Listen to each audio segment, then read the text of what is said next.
Hey, it's Martin and Arlo. We're in the studio today and we're making just bread pull-apart rolls.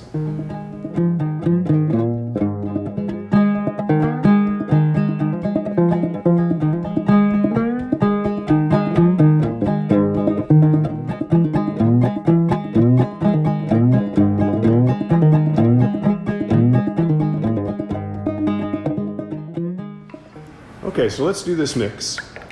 Arlo has his liquids, which he's combining, and that's water, oil, and honey. And the instructions for this recipe, and again, this is just bread, and we're going to make them as pull-apart rolls. In the recipe, there's a method for doing this by hand, and that's what we're going to do today. You can also do this in a stand mixer. So he's got his liquids in there, and now he's adding his sourdough culture. Good job. And then he's going to break it up with his hands.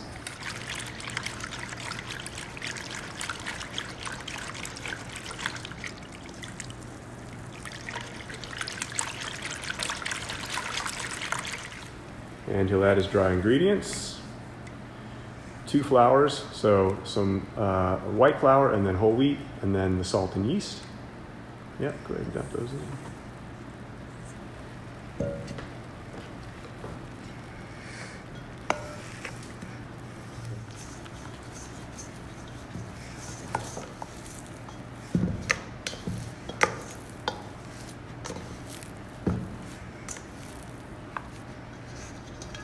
So now what we'll do is, because we're doing this by hand, we're going to use some folds. And so we're going to set a 15-minute timer. We're going to cover the dough well, and then we'll be back.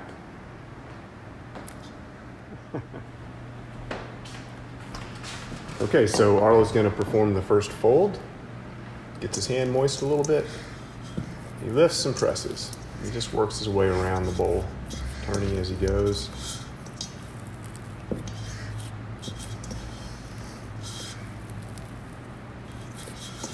Folds strengthen the dough. Folds will contribute to a better rise in the oven and a better eating quality too, because the better rise supports a more open crumb and a thinner crust. That look good? Yeah, looks pretty good. We'll set a 15-minute timer and come back and do that. Let's see, that was the first one. I think we do it 4 times. Okay, Arlo's back for his second fold.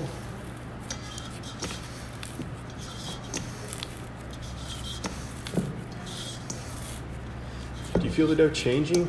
Definitely, you can feel it getting like more tense. More tense, yeah, so stronger, right? Yeah. I think that looks good. I like to sometimes invert it so that all the gatherings are on the bottom. Perfect. Yeah, it's smoothing out, right? Definitely. Good job. Okay, so Arlo's got his dough out on the bench and he's dividing. He's got a little bit of flour down underneath the dough, and he's dividing this into 12 pieces, 12 even pieces, about 75 or 80 grams each. And he's just setting them on the bench for right now, and then we're going to go back through and round them. Okay, so Arlo has his rolls divided, and now he's rounding them. And then his request was to put these in cast iron, and I really like them like that too. I think they bake really well. And so we've got a nice big cast iron pan, and we're going to put all 12 of our rolls in there.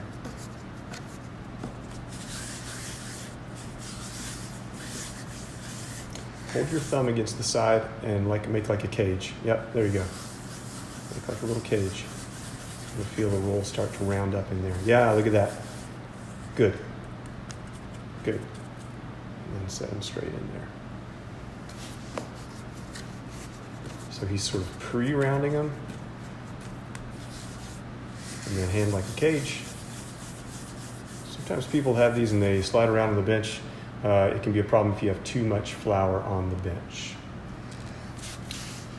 Are these too close together? Nah, you get them in the pan and then we'll adjust them if we need to. These are going to be pull apart, so as they rise, they're going to fuse a little bit. They're going to come together.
We're both starving. Okay. Okay, so the rolls are out, and I think they look really good. What do you think? I like that amount of color. They're sort of, I wouldn't say they're deep brown, but they're nice and golden. The bottom is well baked also. I really like the cast iron. They smell really good. I'm so excited. I think we could eat them just as is plain, but I tell you what I'm looking forward to is having a bunch extra of these when it's Thanksgiving and we're making like turkey sandwiches or whatever, you know, with like potatoes and gravy and everything on there. It's really good. A little bit of cranberry. So these are the Just Bread pull-apart rolls, and we'll have a link to the recipe. I basically just made the recipe exactly as is, but we divided it into 12 pieces and just rounded and baked them as rolls. They work really well like that. I also encourage you to read Posie's blog that she wrote about the Just Bread, because I think there's some ethos behind it that's really nice. So anyway, enough talking. Let's have a roll, because you're starving and I know I'm starving too. So hungry. Super tender. I'm gonna come around here and get some butter on mine. They smell good. The pre-ferment in this is sourdough, and so they have a little bit of nice soft acidity to them. You don't have to use a sourdough pre-ferment. You could make it with a yeasted pre-ferment, or, you know, we've got so many roll recipes on the website. If you're looking for another, you know, type of soft roll, or one that doesn't take quite as long as this, there are so many options for that. So,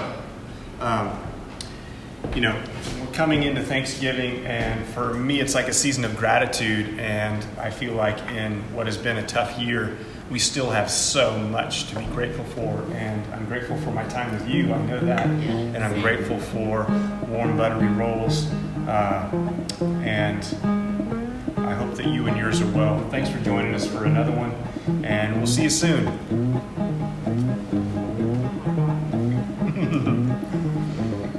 So good. Warm, buttery. These have quite a bit of whole wheat in them, and it's white whole wheat, and they're just super mild in flavor, right? I think a lot of people wouldn't know that they're mostly whole wheat. Anyway, cheers.